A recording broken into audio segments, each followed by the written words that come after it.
Dear students, welcome to all of you on S4E classes. मैं आपका English teacher Ravi कुंडल एक बार फिर आप सबके सामने एक नई वीडियो के साथ। तो डियर स्टूडेंट्स, आज की हमारी जो वीडियो है वो किसके ऊपर है? प्रेयर पोइम, जिसको GA महजूर ने लिखा था, उसके टेक्सचुअल क्वेश्चन जो है वो इस वीडियो में हम डिस्कस करेंगे। तो प्यारे बच्चों, वीडियो को जरूर शेयर कीजिए, पूरा शुरू से लेकर लास्ट तक जो है वो सबने देखना है, शेयर करना है और हमारे YouTube चैनल को सब्सक्राइब करना है। सब्सक्राइब करने के बाद प्यारे बच्चों, वीडियो के नीचे डिस्क्रिप्शन बॉक्स में आपको इसी चैप्टर के कंप्लीट नोट्स जो है वो मिल जाएंगे। अपना होमवर्क जो वो अपना वहां से करना है। तो चलो स्टार्ट करते हैं अपनी वीडियो। टेक्सचुअल क्वेश्चन, हमारा जो फर्स्ट टेक्सचुअल क्वेश्चन है इस पोइम का, वो क्या कहता है? Which way does the poet implore his lord to lead him? वह कौन सा रास्ता था जिसके ऊपर पोएट चाहता है कि मेरा भगवान जो है वो, मेरा ईश्वर जो है वो मुझे उस लाइन पर लेके जाए, उस रास्ते पर लेके जाए? तो कौन सा रास्ता था? Which way does the poet implore his God to lead him? तो आपने लिखना है वे ऑफ ट्रूथ। कौन सा रास्ता था? वे ऑफ ट्रूथ। और इसका मीनिंग क्या है? वे of truth means the way of God. Very good. कौन सा रास्ता? कौन से रास्ते पे जाना चाहता था पोएट? क्या चाहता था कि भगवान मेरा कहां पे, कौन से रास्ते पे लेके जाए? The way of truth, which means the way of God. बस इतना सा आपको इसमें लिखना है। Let's move to the question number 7। हमारा सेकंड क्वेश्चन क्या कहता है? हमारा दूसरा क्वेश्चन है, dear students, name the blessing that the poet prays for. Name the blessing the poet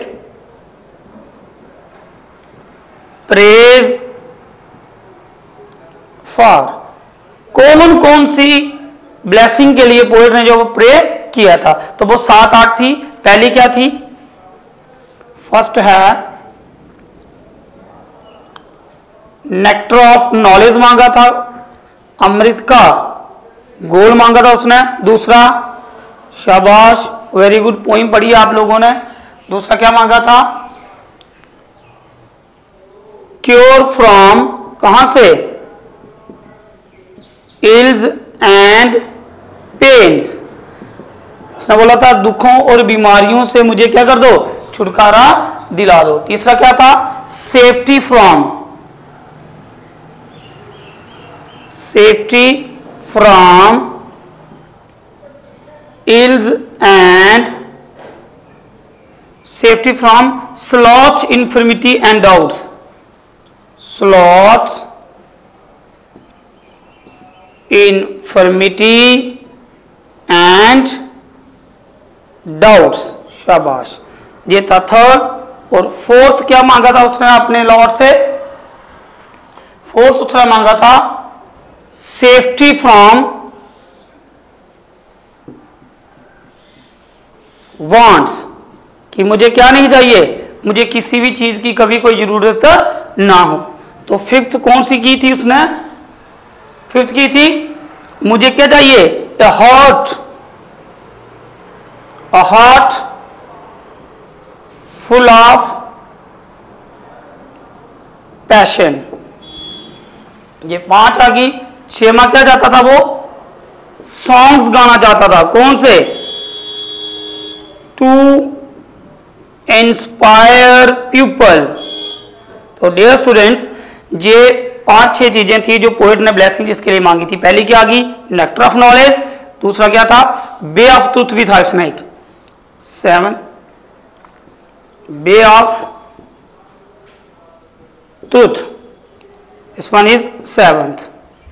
nectar of knowledge, way of truth, cure from ills and pains, safety from sloth and infirmity and doubts, safety from bonds, a heart full of passion, songs, कौन से song? to inspire people with love। तो dear students, इसका screenshot आप ले सकते हैं, otherwise आप इसको डिस्क्रिप्शन बॉक्स से डाउनलोड भी कर सकते हैं। वेरी गुड, शाबाश। अब question number third. Third question हमारा क्या है? हमारा थर्ड क्वेश्चन जो इस पोइम का है, व्हाट इज दैट, ये बहुत बार हमने पोइम में डिस्कस किया था, what is that the poet want to sing, कौन सी चीज जब वो पोएट गाना चाहता था। तो बताइए कौन से गाने गाना चाहता था पोएट बेटे, शाबाश, poet wants to sing the songs that inspires people with love. कौन से song, inspire people with love. एक ये गाना चाहता था, दूसरे कौन से गाने गाना चाहता था, जिससे क्या हो, हेटर्ड टू वैनिश, जिससे सारी क्या हो, नफरत खत्म हो जाए। और तीसरे कौन से, infuse life into the dead. तीन टाइप के गाने गाना चाहता था। What is that the poet wants to sing, poet कौन सी चीज गाना चाहता था, इंस्पायर पीपल विद लव, ऐसे गाने जो लोगों को क्या करें, इंस्पायर करें, किसके लिए, लव के लिए।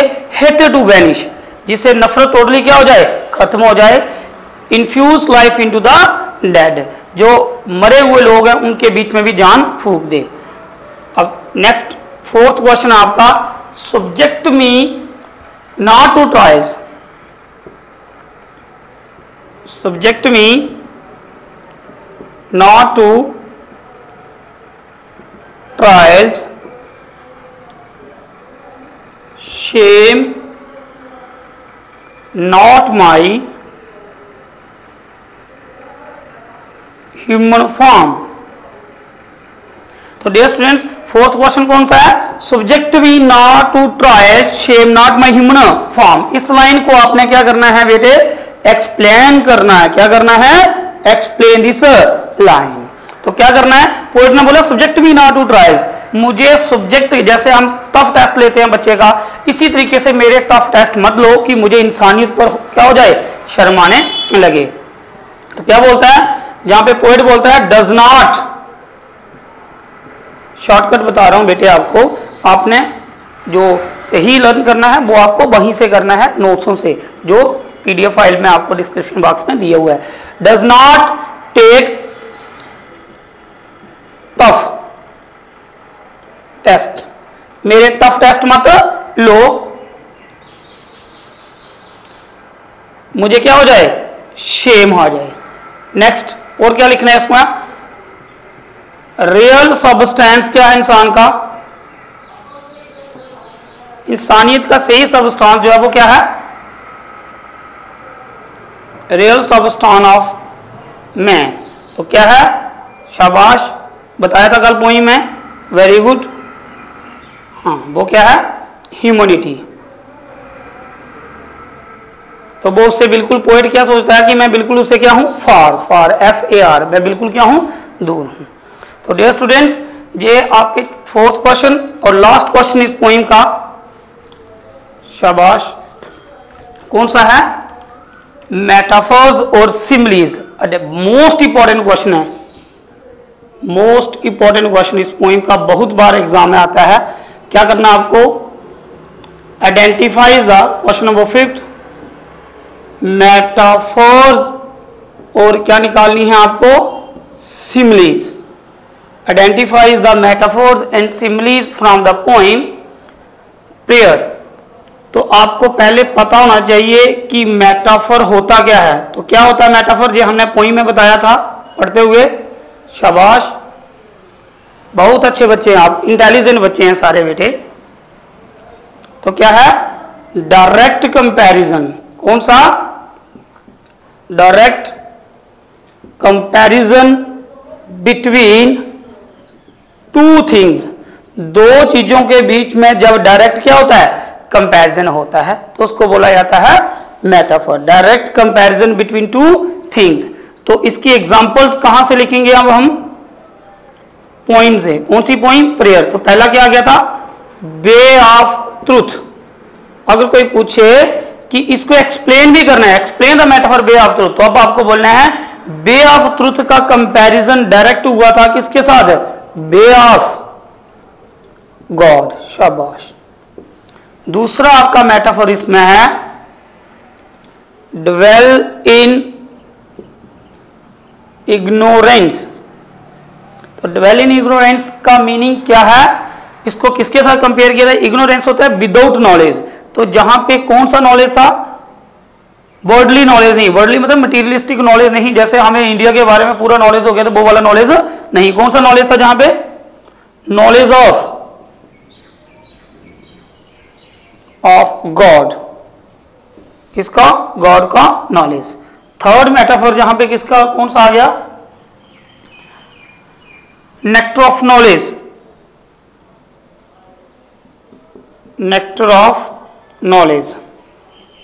तो इसको भी अगर एक्सप्लेन करना हो तो nectar of knowledge, knowledge of God. बिल्कुल, अमृत का गोल, लेकिन गोल कौन सा? नॉलेज कौन सा? गॉड वाला नॉलेज। ड्वेल इन इग्नोरेंस का means knowledge of God without the knowledge of God. शाबाश।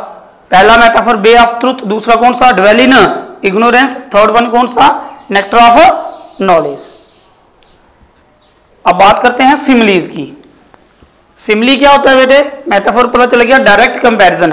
लेकिन सिमिली में भी क्या होता है? सिमिली में भी क्या होता है? कंपैरिजन। पोइम में मैक्सिमम ज्यादा क्या होते हैं? कंपैरिजन। तो कैसे कंपैरिजन? इसमें भी two things between two things same, उसमें डायरेक्ट होता है, लेकिन इसमें दो वर्ड लगे हो सकते हैं, या तो एज या फिर कौन सा? लाइक। जहां पे भी आपको एज मिले, लाइक मिले, तो इट मींस वहां पर क्या हुआ है? कंपैरिजन दो चीजों के बीच में। तो जैसे इसमें से एग्जांपल्स ढूंढेंगे हम प्रेयर में से, तो वो पहली कौन सी आ गई थी? Like due. तो कौन सा वर्ड आ गया था? Like due. How long shall I wait for? How long shall I wait for the sun? इसमें एक ही सिमिली है। तो ये थे आपके क्वेश्चन आंसर। डियर स्टूडेंट्स, अगर आपको S4E क्लासेस के व्हाट्सएप ग्रुप में जुड़ना है तो उसके लिए PDF फाइल पे नंबर जो वो दिए हुए हैं, you can text us there. Dear students, keep watching, stay tuned, stay home. Thanks for watching. Do subscribe the channel.